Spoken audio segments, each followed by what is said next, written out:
Mammu, tev ir bēdīgas acis. Pusmiegā es dzirdu, kā tu raudi, kad zvana tētis. Es zinu, mammu, man ir ļoti smags plaušu karsons, bet es gribu būt vesels tikpat ļoti, kā to gribi tu.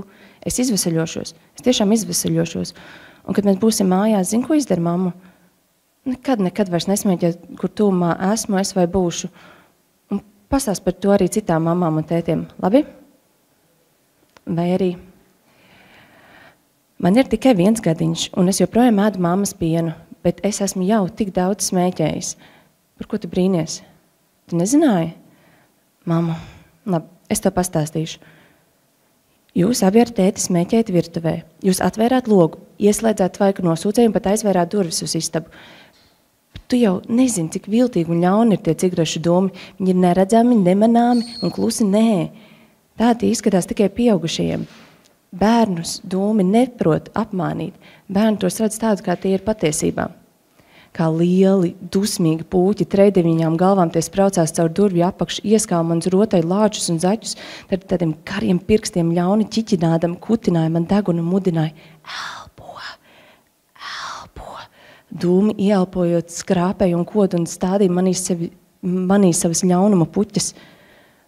Jūs bieži smēķējāt tad, kad es biju aizmidzis.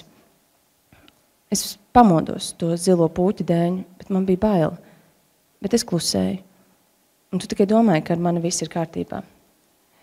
Mamma, es tik ļoti baidījos no tiem zilajiem uzmācīgiem dūmiem.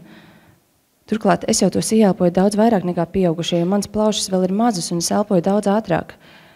Stundām ilgi tie cigarešu dūmi klīda ap manām drēbītēm rotaļlietām. Iepriekšēji vēl nebija izklīduši, bet tu vai tēti jau atsūtīja papildspēkus dūmus no jaunas cigaretes. Un viss sākās no gala. Jā, es zinu, mammu, jūs abi ar tēti domājāt par mani, jūs centāties, loks tiešām bija vaļā. Bet ja tu būtu zinājis, ja citas mammas un tēti, omas un opi to zinātu, tu redzi, cik mūs ir daudz. Evelīnai Pipē mamma, Mārķņam tētis, bet Elsai oma un opis. Tas labi, ka šie bērni ir veseli, tas tiešām ir labi, bet ne jau visi. Kāds mazs puisēns nepamodās no rīta, un viņš ir tur augšā, gan mākoņa aitiņas.